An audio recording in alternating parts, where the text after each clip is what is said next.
Hello, Jacksonites. Long time no see. Well, not really long time, but pardon the absence. Last week was 4th of July, so I was busy attending 4th of July parties for the kid and family, whom you'll probably hear in the background. So, yesterday was January 10th, or January, totally. Shut up. July 10th, making it Ultraman Day. I actually meant to do this video yesterday, but I was otherwise occupied. July 10th is the 59th anniversary of the Ultraman franchise. Back in 1966, July 10th was the day that the first episode of the original Ultraman series aired on Japanese television, changing the kaiju fan base and changing the kaiju genre forever. And over the years, we have had how many shows?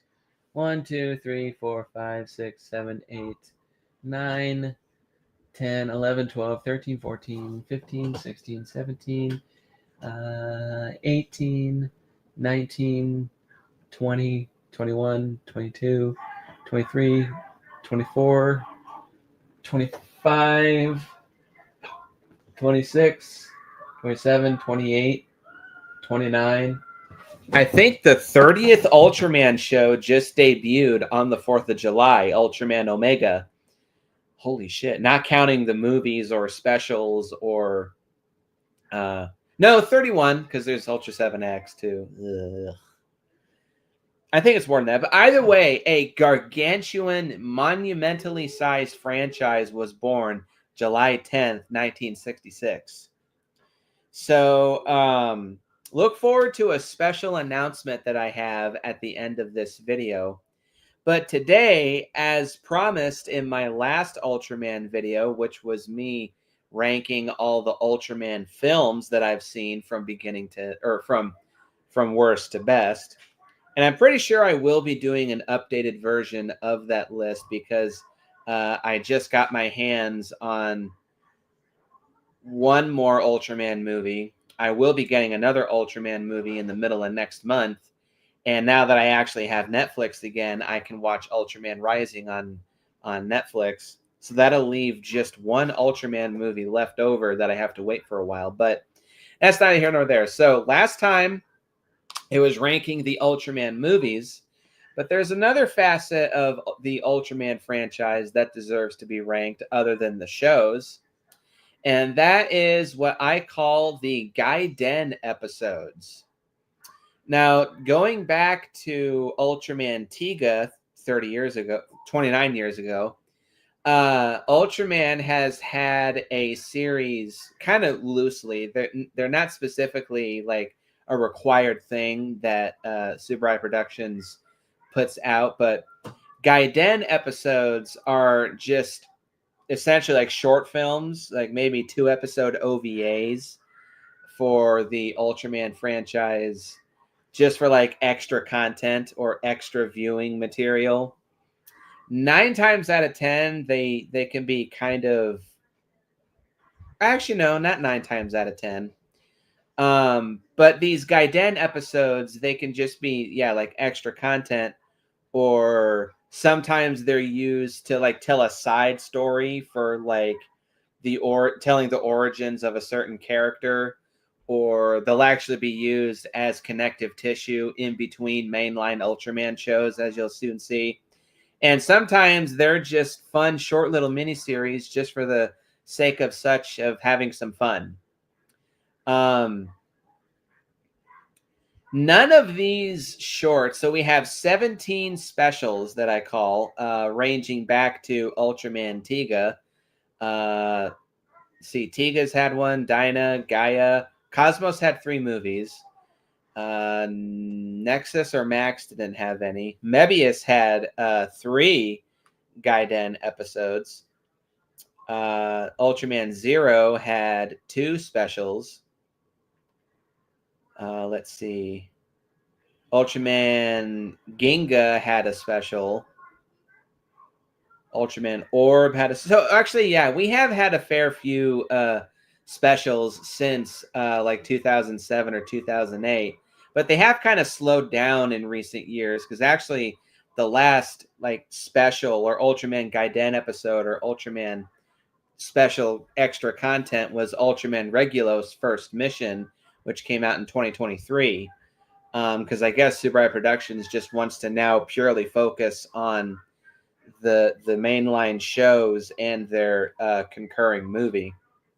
So, or like their cap off movie, I should say, for lack of a better term. But still, it's a fair chunk of content, and none of these are all that long. The longest special that we have, well, I mean, it's still fairly long. It's a Ultra Galaxy Fight, The Destined Crossroads, which combined is 2 hours and 20 minutes, or 2 hours and 10 minutes. So that's fair. That's a movie straight up, but it wasn't presented as a movie. So a lot of these, like the Ultra Fight specials, they're a series of short episodes that are about 3 minutes apiece.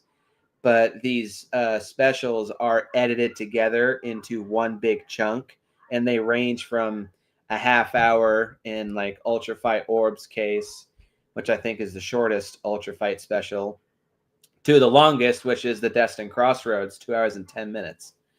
And I will not be, there's only one special that I am separating into two separate like pieces, because this special has been edited into one big chunk, but I think there is a distinct difference between the two. So that's why I'm separating them. But we have 17 specials here to rank. And admittedly, so a lot of these I haven't seen that many times. So but in general, I just don't have a whole lot to say about a lot of these, partially because I've only seen them once or twice, but also partially just because there's not very much to say. Some of these specials kind of have the same issue that a lot of Ultraman films have, which is a lot of times they feel like extended episodes of the show, especially the first few on this list. They just straight up feel like lost episodes of the show, or yeah, just extended two-parters, what have you. So yeah, without further ado, happy Ultraman Day. And again, look forward to a special announcement at the end of this video. And let us get into ranking all of the Ultraman Gaiden episodes, or Ultraman side story specials. But first, let me do something real quick. Also, pardon Roman's movie. Actually, hang on. Let me go turn it down just a smidge.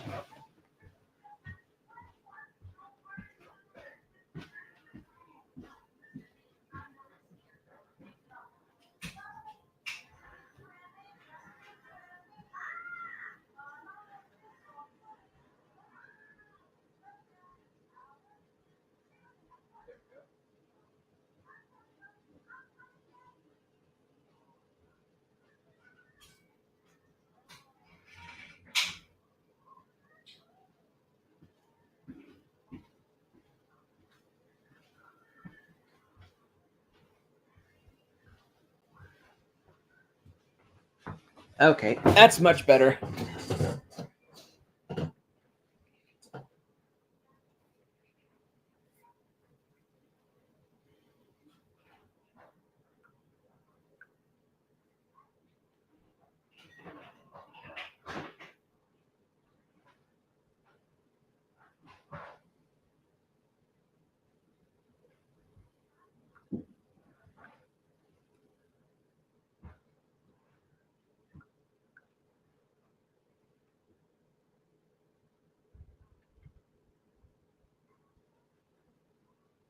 Alrighty, so at the bottom of the barrel of all of these Gaiden episodes, first off, I have burp fuel, but right now I just have me some peach iced tea.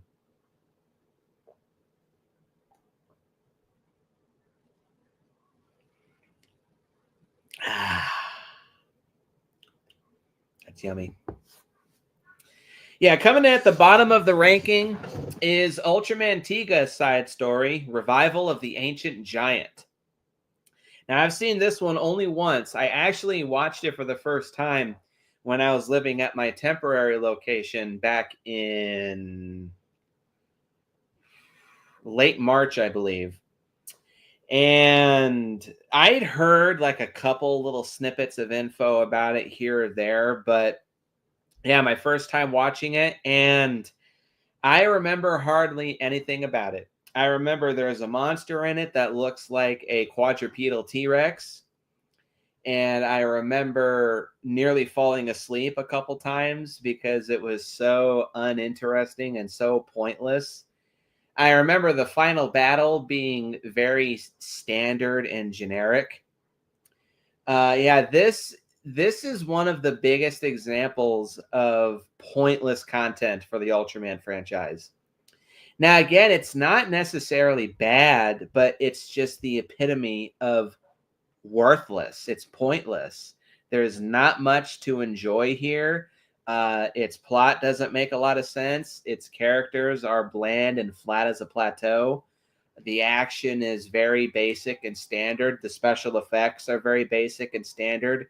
Not bad, but not great either. It's just very plain and flat. And the same can be said for number 16, Ultraman Dyna, The Return of Hanajiro. Now, Hanajiro is a fuzzy,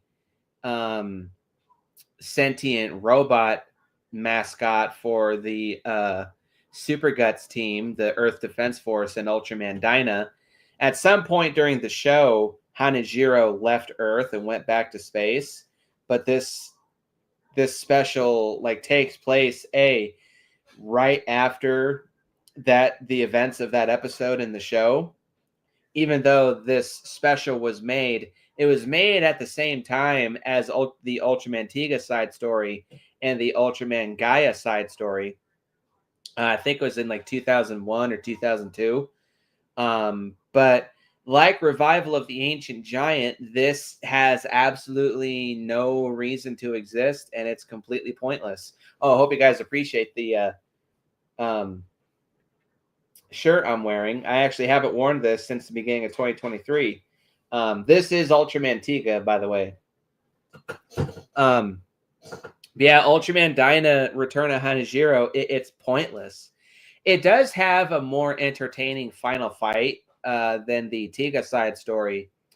And the interactions between the main cast of Ultraman Dyna and the returning Hanajiro. Hanajiro is an adorable character. He's like a space robot sentient cat. Yeah, he's quite adorable. But the interactions between the characters and Hanajiro are cute. But yeah, it's pointless. And this one I actually did fall asleep during, despite the more entertaining final fight. So I was like, it's kind of irritated. I had to restart it and force myself to watch the whole thing. But yeah, it just like the only thing that puts this over the Tiga special is that more entertaining final fight. Otherwise, this would be on the same level as the Tiga side story. Coming in at number 15 is Ultraman Regulos First Mission. This is a sequel special to the Ultraman Regulos special that had come out a few months prior to this. This came out, I believe, in 2023. Actually, let's see real quick.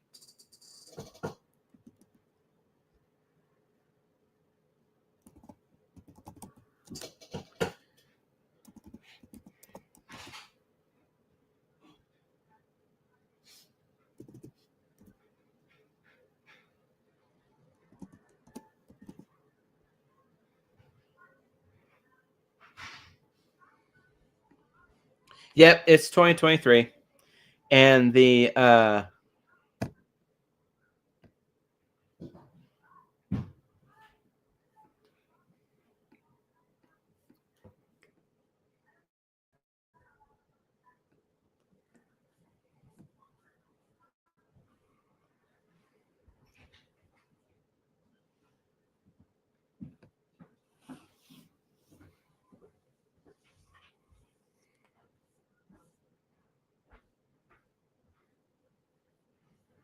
The Ultraman Regulo special came out May 23rd, 2023, and First Mission came out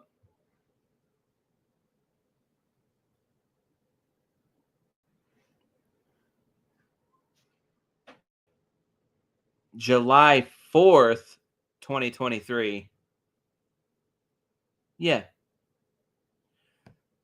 So right after the previous special. So yeah, Ultraman Regulos First Mission wasn't bad. It had some entertaining action. It was a worthy follow-up, or it would have been a worthy follow-up to the Ultraman Regulos special. And it also serves as a follow-up to Ultra Galaxy Fight: The Destined Crossroads, because it features the return of some minor characters given more of a spotlight from the Destined Crossroads. But the reason why First Mission is so low, because it's got a fun selection of monsters.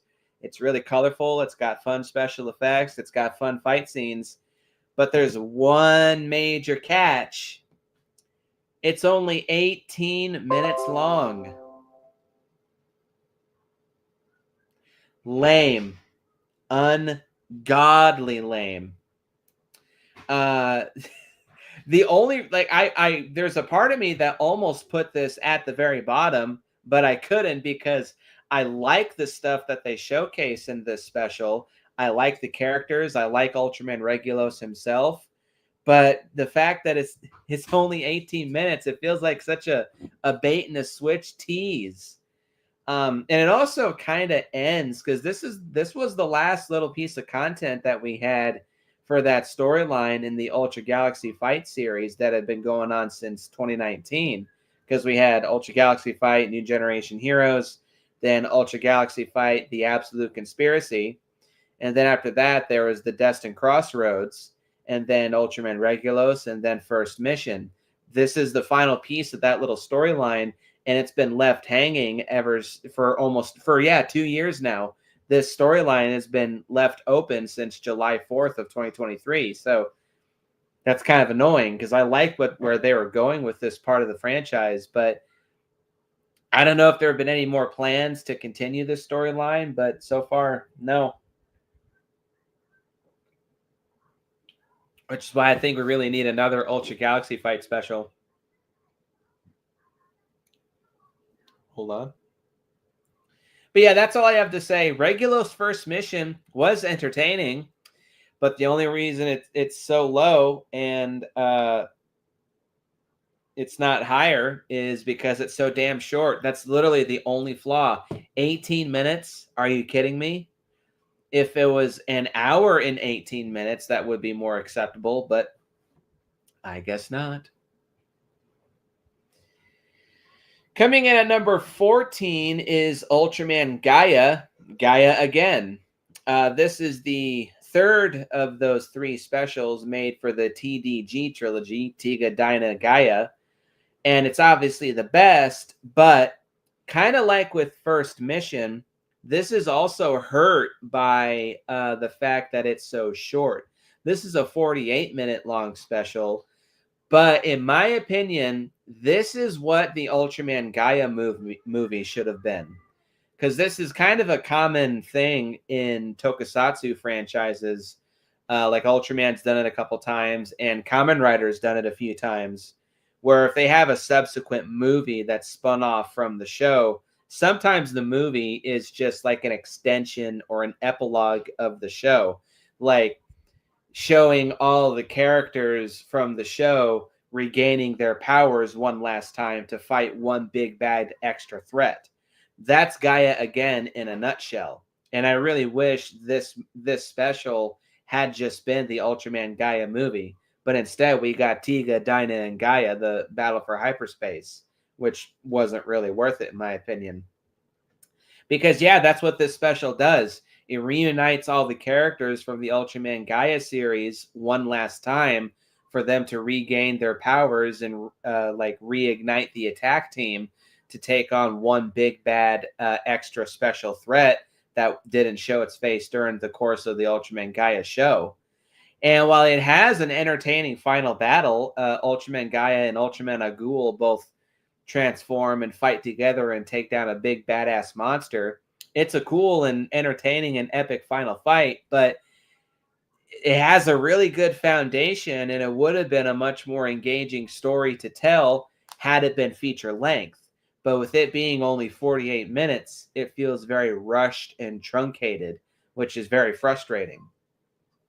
But that's it. That's all I have to say. It's good. It's entertaining enough, but had it been a full-length movie, it could have been so much better.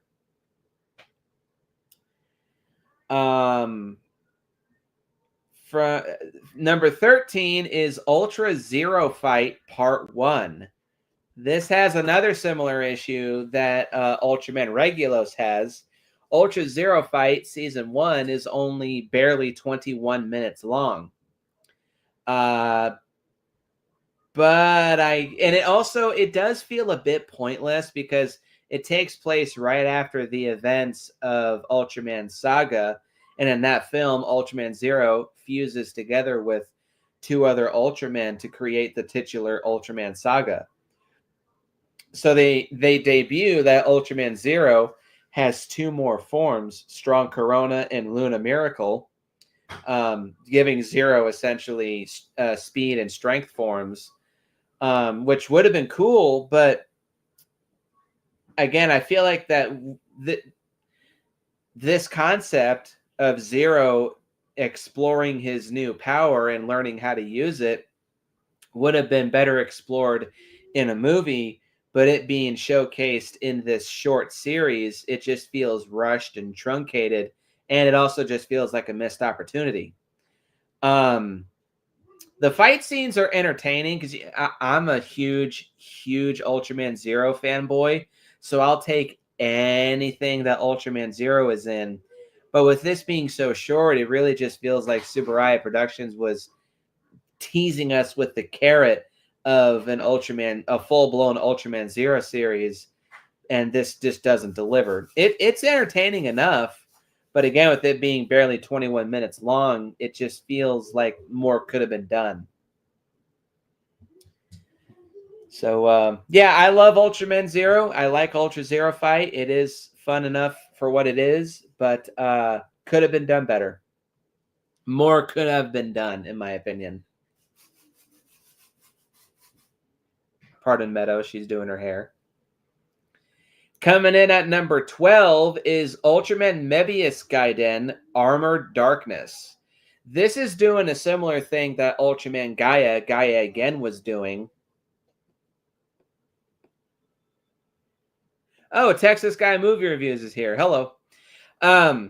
Yeah, Armored Darkness is a special that takes place after the events of the Ultraman Mebius series, and it reunites the team, the human attack team from Ultraman Mebius, and it reunites that team with Ultraman Mebius himself, as well as Ultraman Hikari. And while, yeah, this is also entertaining and engaging for what it is, it's nice to see the cast of Mebius.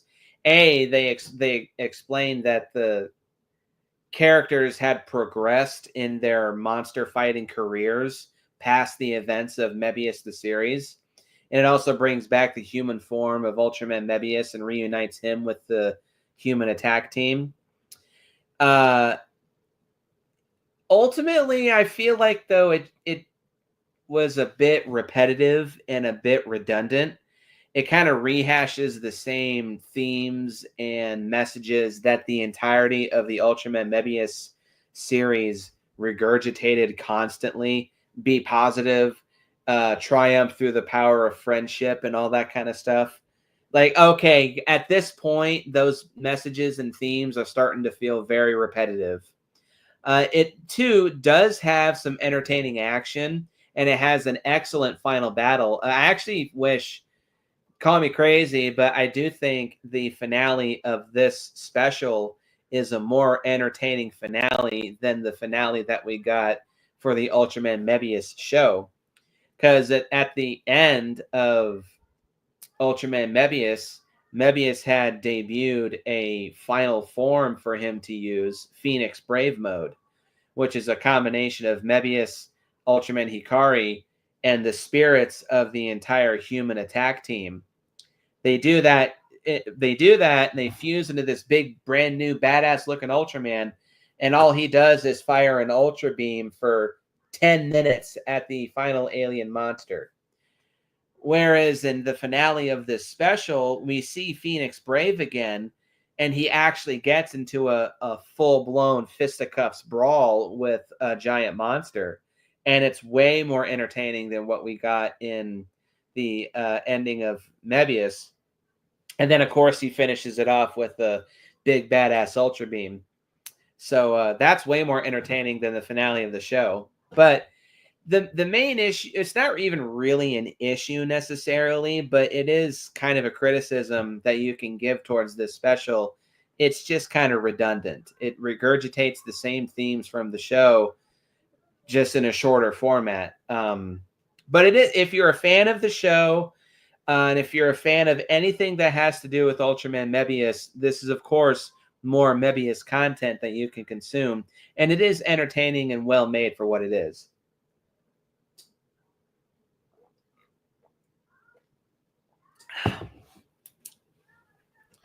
Coming in at number 11 is, I'm going to make a quick change real quick.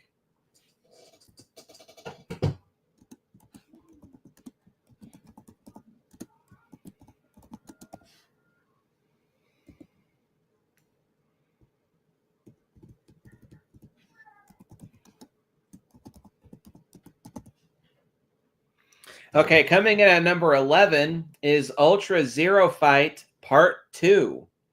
I originally had this much higher on my list, but I actually spent most of Ultraman Day yesterday marathoning all Ultraman Zero content, or at least most of it.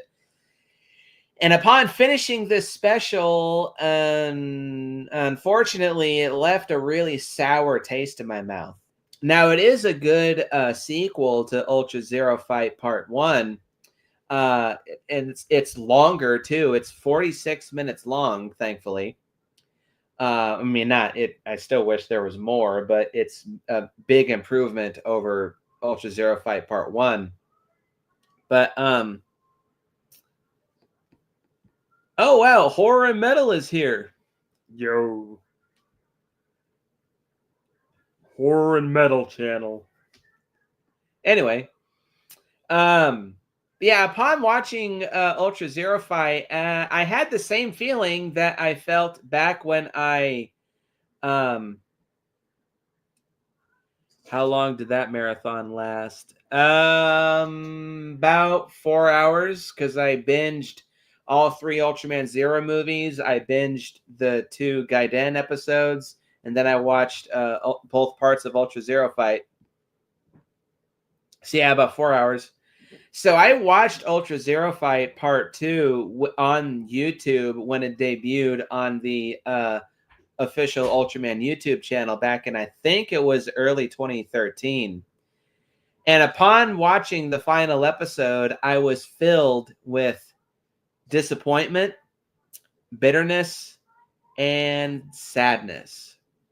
Because something inside of me clicked, and I realized they weren't going to continue this storyline, because there's some fucked up shit that happens in Ultra Zero Fight Part 2. Ultraman Zero and his team, the Ultimate Force Zero, get their asses kicked and get slaughtered by the returning Ultraman Belial, possessing Zero's body and using Zero's abilities against his own team. And all of these team members are killed in pretty brutal ways. Genebot gets torn to pieces. Gene 9 gets sliced in half. Mirror Knight gets an energy blade through the face. And Glenfire gets sliced up his back. All 4 of these characters get brutally killed, for Ultraman standards, brutally killed. And Ultraman Zero gets his ass kicked for a good chunk of it, too. Now, of course, Ultraman Zero, the badass that he is, prevails and overcomes the odds and defeats the spirit of Belial.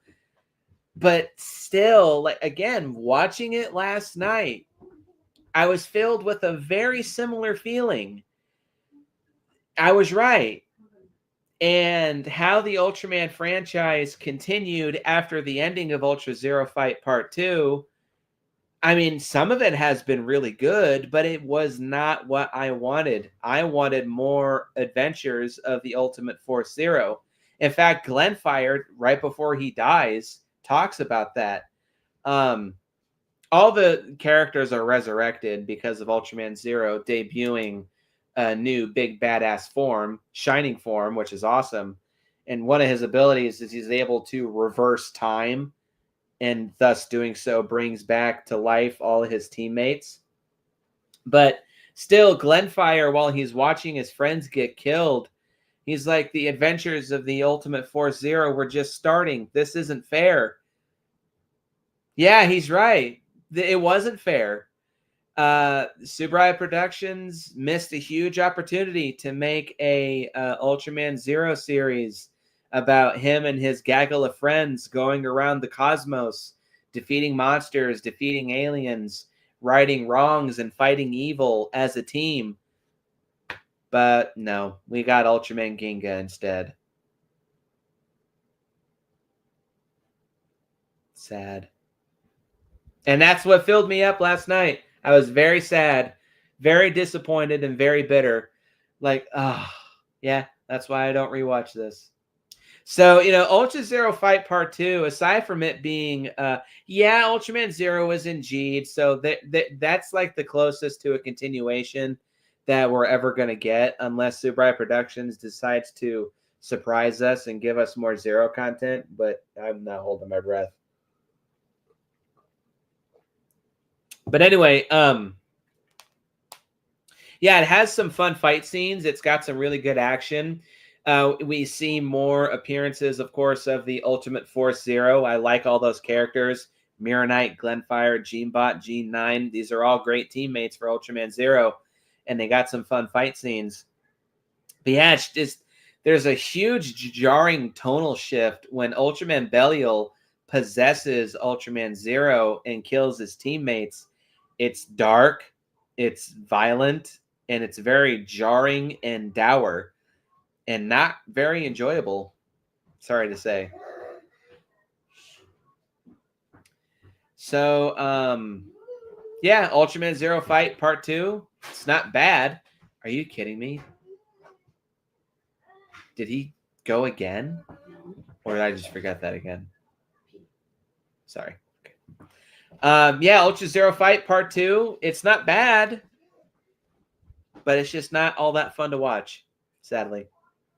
And I'm an Ultraman Zero fanboy, so when I say something that he's in isn't all that fun, and I know that might sound very fanboyish and petty, but I was really digging Ultraman Zero, and they kind of left it open, and they made it seem like they were going to be doing more with Ultraman Zero after the ending of Ultra Zero Fight Part 2, but nope.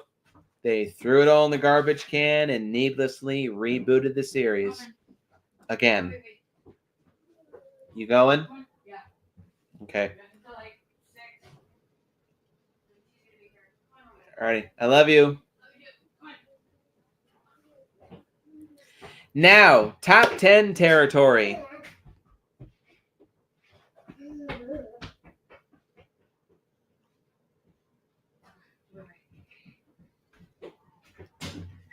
Ghost Rebirth, really? You thought that one was scary? I thought that one was entertaining as hell.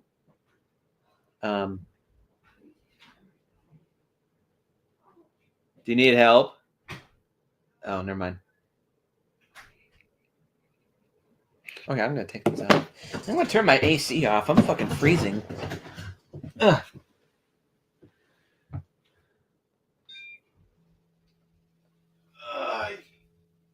Excuse me. Okay. Okay, yeah, now we're in top 10 territory. From here on out, all of these specials are awesome and highly entertaining and some of my favorite Ultraman content of the entire franchise. So coming in at number 10 is a recently first-time watch, the Ultraman Regulos special. This was a pretty big, pleasant surprise. Regulos is essentially the Jackie Chan of Ultraman. All of his fighting styles are kung fu, which is interesting because Ultraman's a Japanese franchise, so a lot of times they use karate or judo, jujitsu, kenpo, Shotokan, whatever. But yeah, Ultraman Regulos very obviously and very clearly uses various styles of kung fu, leopard, dragon, tiger, crane, snake style kung fu. And this is the origin story of Ultraman Regulos, how he came to be so powerful and how he came to master the art of the Cosmo Beast style, as they call it in the show. Um, it kind of does have the superhero origin story formula a bit, but it also feels like a lot of classic like 80s or 90s kung fu movies from Hong Kong. But that was intentional because that's what the director was wanting to go for, Koichi Sakamoto. That's what he wanted this to feel like, and I think he perfectly succeeds. Now, unfortunately, the only issue you'll see that's a recurring problem with some of these specials is that they're too short. Yeah, Ultraman Regulos is only 58 minutes long. And for me, that's kind of disappointing because Regulos had just debuted at the ending of 2022 in The Absolute Conspiracy. They showed him off more in the Destined Crossroads, but I still feel like that was too little too late. Or no, Destined Crossroads had just come out, not Absolute Conspiracy. Although we do see the silhouette of Ultraman Regulos at the ending of the Absolute Conspiracy. But yeah, he'd been properly introduced in Destined Crossroads, and then right after that came the Regulos special. But yeah, because the short is only 58 minutes long, I feel like that's not enough time. Like there's a bunch of questions for Regulos that the short does not answer, and I was hoping that Regulos' first mission would have answered, but again, they don't. Like, where did Regulos come from? Because he crash lands on this planet as an amnesiac, and then he learns the Cosmo Beast style. He has one interaction with Ultraman Leo, and then like again, no questions are answered. Like, what planet does he hail from? How did he lose his memories? What was his name before he decided to name himself Ultraman Regulos? Like, what is this? What is that? What is that? And all these questions are still unanswered. But the special itself, it's got some fun fight scenes. It's got some fun action, um, some good special effects, some cool costumes, some great music. Ultraman Regulos' theme is pretty entertaining and pretty bombastic and hard hitting. But yeah, it's that runtime. Had this been a 2-hour movie, it would have been much better. But as a 58-minute short, it's good. It's entertaining. It has good pacing, but it's too short, sadly.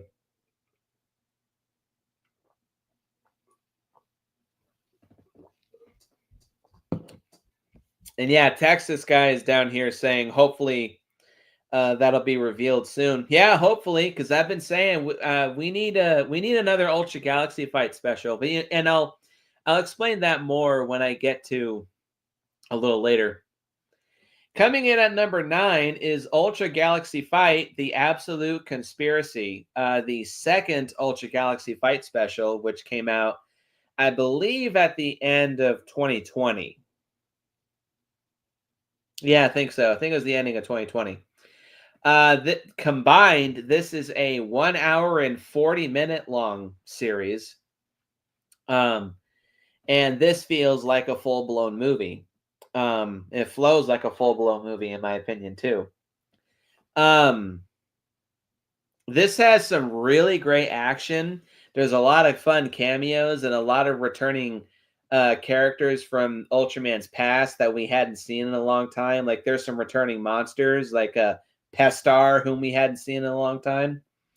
There's some other Ultramen that have not been seen for a long time. Like we see Ultraman Neos and Ultra 721, Ultraman 80. Who else? We see Andro Milos return. We hadn't seen him since the 80s. Who else? We see Ultraman Jonius making his first live action debut since, again, like the mid to late 80s. We see the debut of a new series of villains that I think are pretty damn cool and pretty interesting. The Absolutians, the natural rival species to the Ultras, and I think they make good foes for the Ultramen to take on. Specifically, the main one that we see, Absolute Tartarus. And there's a bunch of fight scenes between Tartarus and other Ultras. Like he fights Jonius, he fights Cosmos and Justice returning. He fights Ultraman Zero, of course, because Zero's got to get on the action. We even see the return of Ultraman Legend, the fusion Ultra between Cosmos and Justice, who appears and disappears just as quickly as he did in the third Ultraman Cosmos movie, disappointingly. Yeah, this is a fun series, and we also get to see more of the origin story of what happened to Ultraman Belial. But the main thing that kind of hurts me for this series is the ending. It feels kind of anticlimactic and a bit abrupt and also a bit dour because it ends on a pretty big cliffhanger, which kind of left a bad taste in my mouth. Now, granted, I watched Absolute Conspiracy.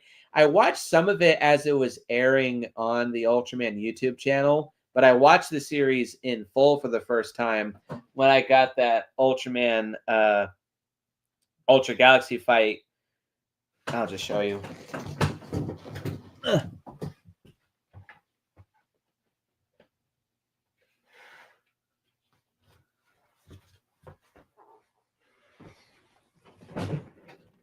When I got this was when I watched the Absolute Conspiracy for the first time in full.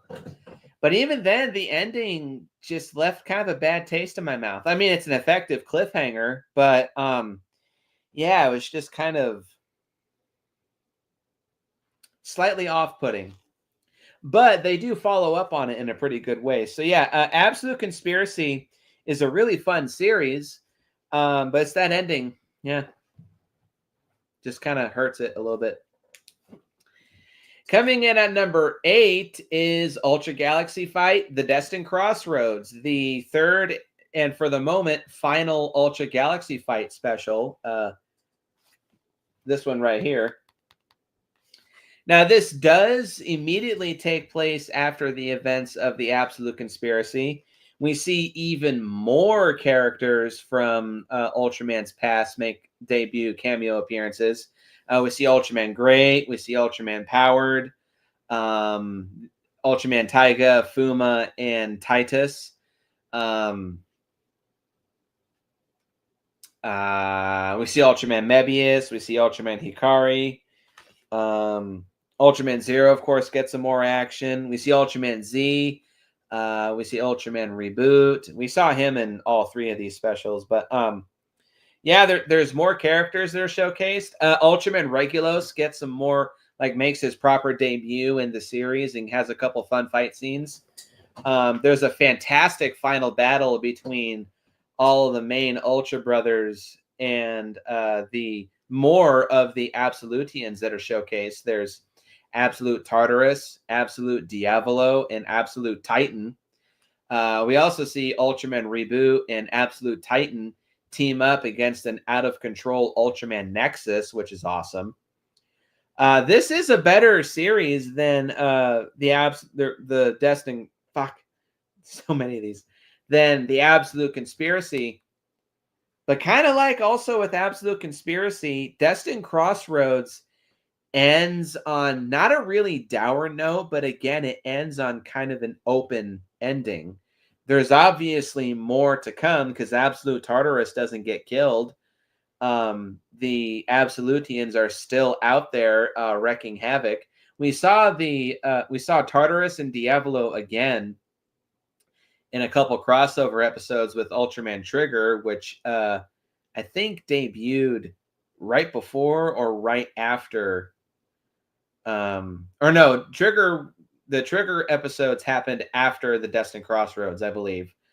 But yeah, this storyline is just kind of left sitting there unfinished, and that's just kind of frustrating for me.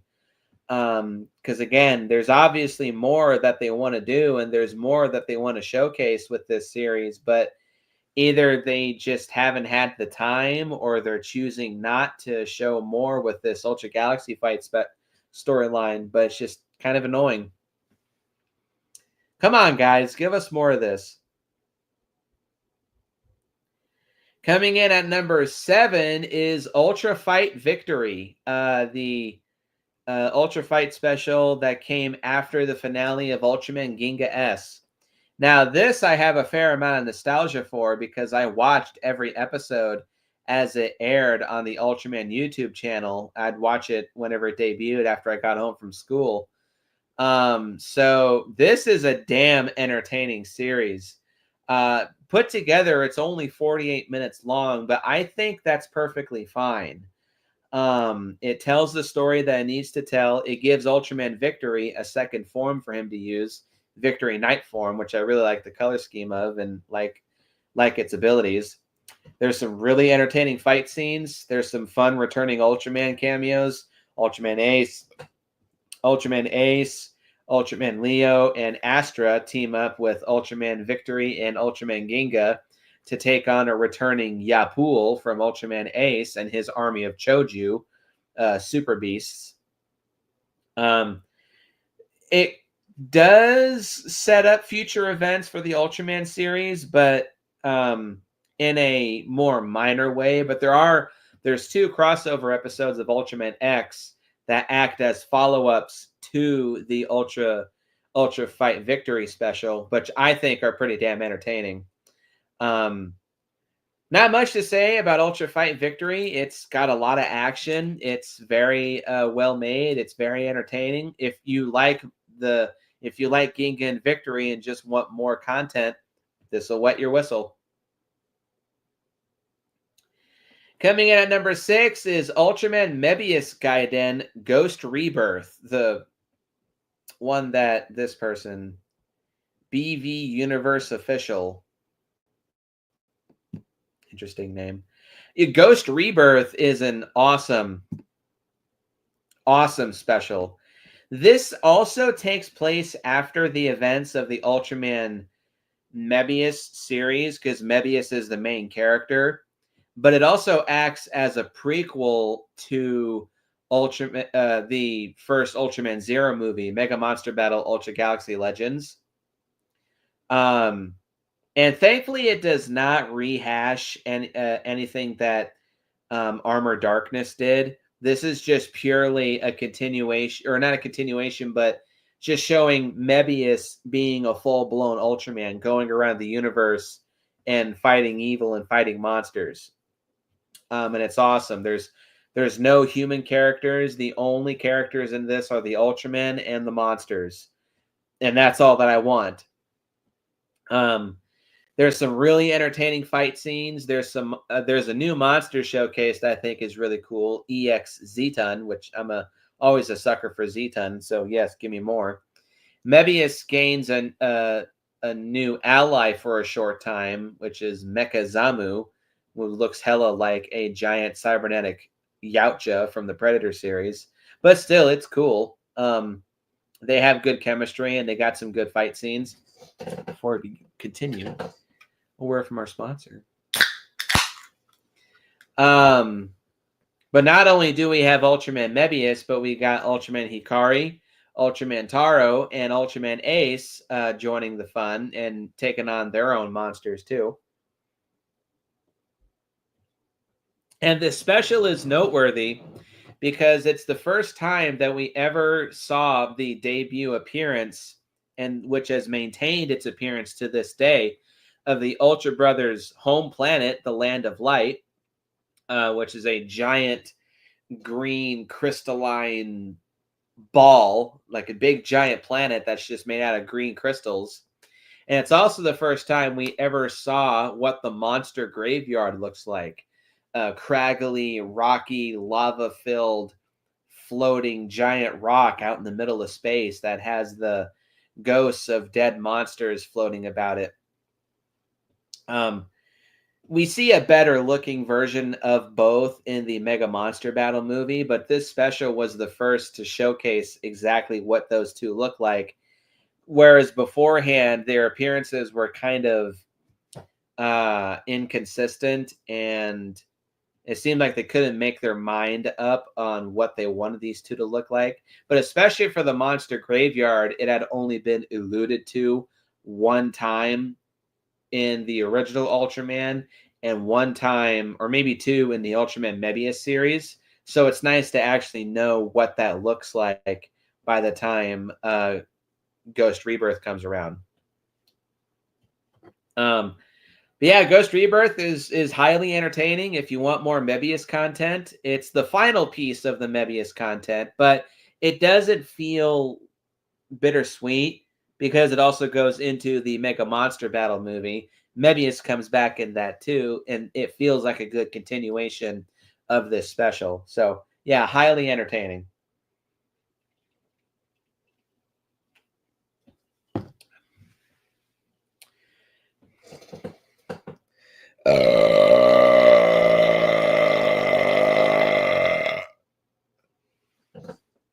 Excuse me. Alrighty, coming in at number 5. This is when things are getting really fun, entering top 5 territory. At number 5, we have the Ultraman Hikari Saga. This was a 3-part miniseries. Each episode was barely 15 minutes. And I think combined, it's maybe like 48 minutes. But this is my favorite of all of the Mebius side stories.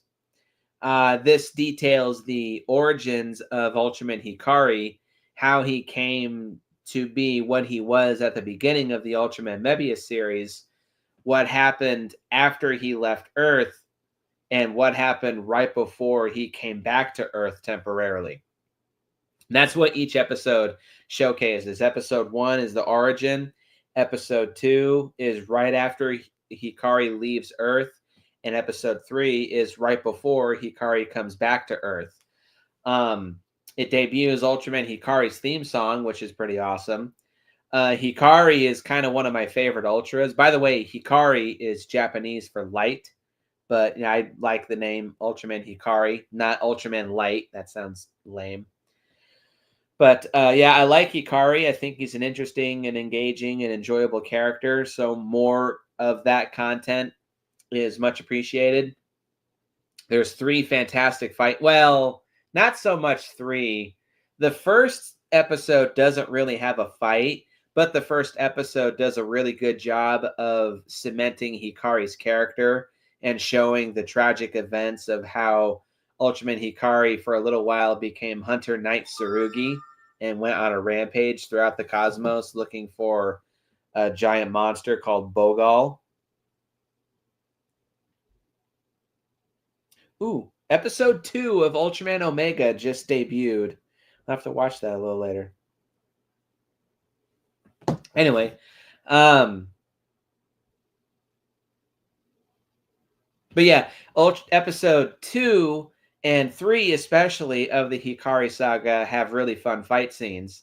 Episode 2, Hikari and Zophie fight the monster Bemstar, and the third episode, Ultraman Hikari fights alien Babalu, which is a fabulous fight scene. And that it gets followed up on in his returning episode of the Ultraman Mebius series. So, yeah, I love the Hikari saga. Some of the best Ultraman content of the entire series.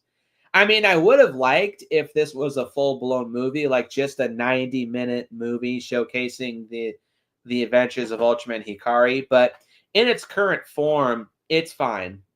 I would have liked more, of course, but for what it is, it's fine. It also helps they still do more with Hikari once he returns to Earth. And I think it's episode 35. Yeah, they do more with Hikari from there. Number 4, we have Ultraman Zero versus Darklops Zero. The first Ultraman Zero special, very first, after the events of Mega Monster Battle Ultra Galaxy Legends, the movie. It was at this point when Ultraman Zero was the main focus of the series for a little while. This acts as a prequel to Ultraman Zero, The Revenge of Belial, in a very good way. And it lives up to its title. It literally is Ultraman Zero versus Darklops Zero. Darklops Zero is a robotic doppelganger, a sentient robotic doppelganger of Ultraman Zero. Although why he's called Darklops is he's a Cyclops. He literally has a big white eye in the middle of his face. That's it. That's the only reason. But still, he looks cool. He's a fun villain. And actually, no bullshit, he's my number 1 favorite giant robot of all time. He is a robot. And I love Ultraman Zero. Ultraman Zero is my number 1 favorite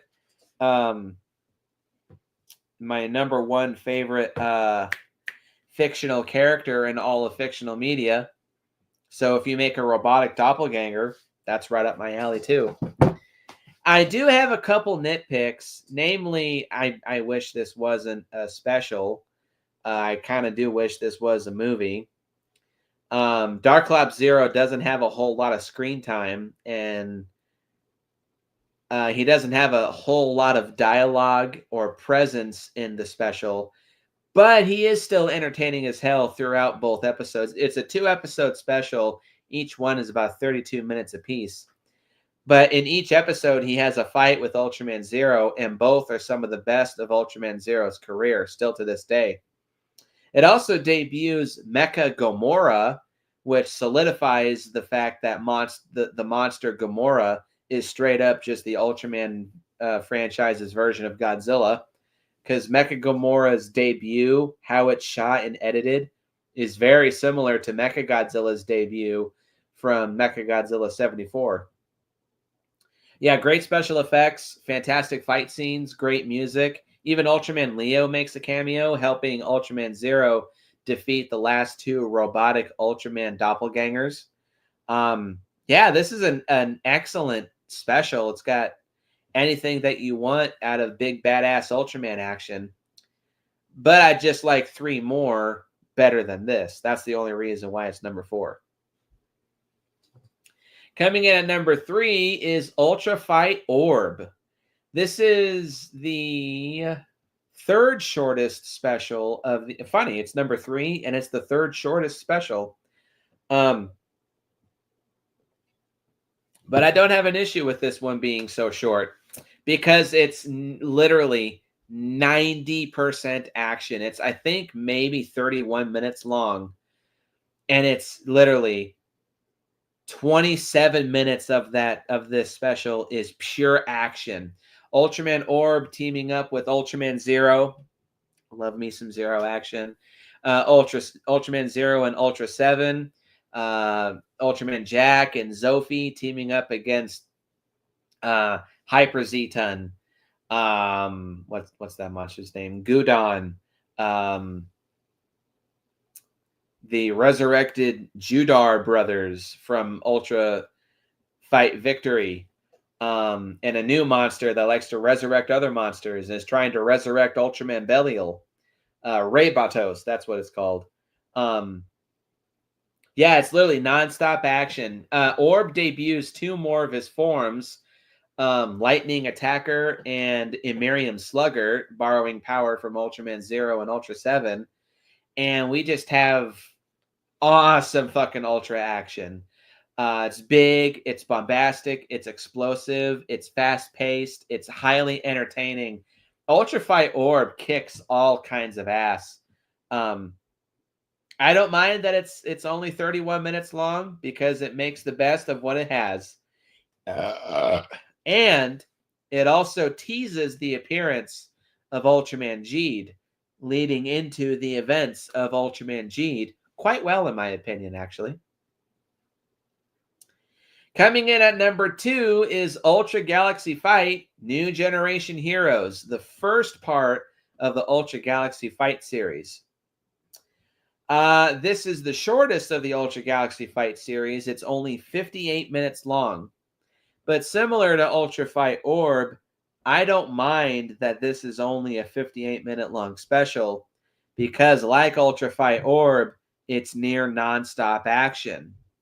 This does serve as a good finale to the events of Ultraman Rube because it features the Ultras from Ultraman Rube coming back to fight as the main focus one last time, and also give us a little more screen time for the titular Ultraman Rube and the further fusion. Rube is the fusion of Ultraman Rosso and Ultraman Blue. They fuse into Rube, and then they fuse with their sister, Ultra Woman Grigio, and they fuse into Ultraman Groob. Not a fan of that name, but still, they are cool looking Ultras. So we get some more action with them. But this is also kind of a celebration of the New Generation Heroes era of Ultraman, hence the name New Generation Era, which had been going on since 2013. This came out over the course of 2019. But it also strokes off Ultraman Zero like crazy, because all of the Ultras since then have had some kind of influence from Ultraman Zero. Like, actually, yeah, Ginga, Victory, X, Orb, Geed, and the Rosso brothers, or the Rube brothers, have had some kind of influence from Ultraman Zero. So they all use their abilities gained from Zero to save Ultraman Zero. But it also gives Ultraman Zero another chance to shine by whipping out some new powers and kicking an evil doppelganger's version of himself's ass. And it's so fucking awesome. Amazing music, fantastic, colorful special effects, fantastic fight scenes, a great selection of Ultramen, great villains. This is just a kick-ass fucking special, and I could not have asked for anything more. Except for one. So coming in at my number 1, with me being such a big Ultraman Zero fan, it had to be an Ultraman Zero special, which will probably surprise some people, but my number 1 favorite Ultraman Gaiden episode, or Ultraman side story special, whatever you want to call them, is Ultraman Zero side story, Killer the Beat Star. The second Ultraman Zero special, acting as a sequel to Ultraman Zero The Revenge of Belial, and kind of a prequel to Ultraman Saga.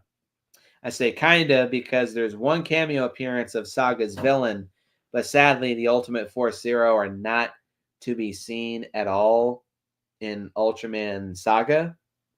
Whatever, though. But yeah, this is my favorite. I have a lot of nostalgia for this special. I was so much of a fan of Ultraman for a long time. The only way that when this was on YouTube, the only way you could watch it was unsubbed. And I was so much of a fan. I was so desperate to watch more. I sat through this whole thing. Again, like Darklops Zero, it's a 2-episode special, and each one is only 32 minutes apiece. But I was so much of a fan, I sat there and I just watched the whole thing, not understanding a lick of what everybody was saying. But the Ultraman action in this special is so awesome, I don't care. This is the closest that we'll ever get to see Ultraman Zero and his team going around space and battling evil and monsters. It also functions as a good finale for the characters showcased in the Mega Monster Battle series, because this is the final time that those characters ever appeared. But we also have the main highlight is Ultraman Zero Glenfire and Mirror Knight fighting against a powerful giant robot, G9, which is a big reference to a 70s Subaraya giant hero show, Jumborg Ace. It's got fantastic special effects, great music, amazing action scenes. This one just resonates with me quite a bit. And the first time that I ever saw it properly subbed was right after Roman was born. So that was just a nice vibe and synergy I was going through at the time. Yeah, Killer the Beatstar really strongly resonates with me. I love this special. I do wish it was a movie, but in its current form, it is still fine for what it is. I just dig it. It takes me back to when I watched it unsubbed during that one summer back in 2012. I love it. I love it, love it, love it, love it. This is a fantastic special. This is some of the biggest peak Ultraman content for me, just based on how much I enjoy it. I will give it one criticism, though, a minor one. Some people say that, so the Darklops Zero special, it was direct to DVD, which is fine. It looks like a direct to DVD special, which is good enough for what it is. Killer the Beatstar looks like a TV special. It's shot and edited a lot like it would have been a TV special, in my opinion, because it kind of reminds me of a lot of the editing and camera work from Tremors the series, funny enough. But I personally don't mind it. I like its charm, and I like how it looks. I just love Killer the Beatstar. This is one of my top 10 favorite pieces of Ultraman content. I shit you not. It probably is at number 10, but yeah, I love it. Killer the Beatstar kicks ass. So with all that being said, before I go, as promised, I have a special announcement. So because I am choosing to just dive headfirst even further into the Ultraman franchise, hold on, let me make an announcement. Or let me tell some people.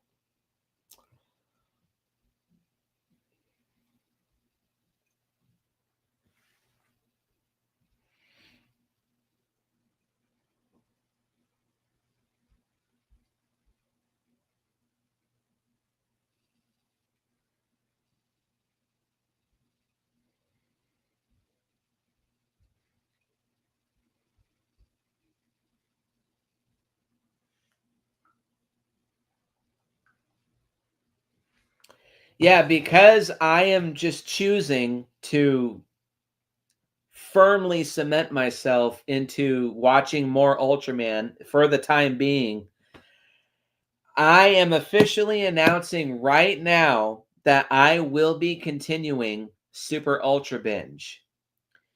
And if Zagorudan can review the Ultraman franchise out of order, so can I. Fuck it. I don't give a goddamn. I want to review Ultraman, so I'm going to review Ultraman. However, I will make things somewhat easy for myself because as a seasoned Tokusatsu fan, even I can acknowledge one of the biggest things that is annoying and can be hurtful watching Tokusatsu is that it's very formulaic. Like Showa and early Heisei Ultraman and Kamen Rider and Super Sentai and even Metal Heroes, it's very formulaic. It's very freak of the week. Each monster is, or each other episode, can't talk. Each episode is a new monster for the titular heroes to fight. And it does get very repetitive, very formulaic, and very monotonous quickly. So, to curb that, especially since I haven't watched a lot of installments of the Showa Ultraman franchise, I'm going to start easy. And the first episode of the revamped Super Ultra Binge is going to be a review of the first installment of the new generation era with Ultraman Ginga. God help me. But it's only a 12-episode series, so I feel like that's a nice starting point to dip my toes back in. The franchise does get longer as the shows go on, but anyway.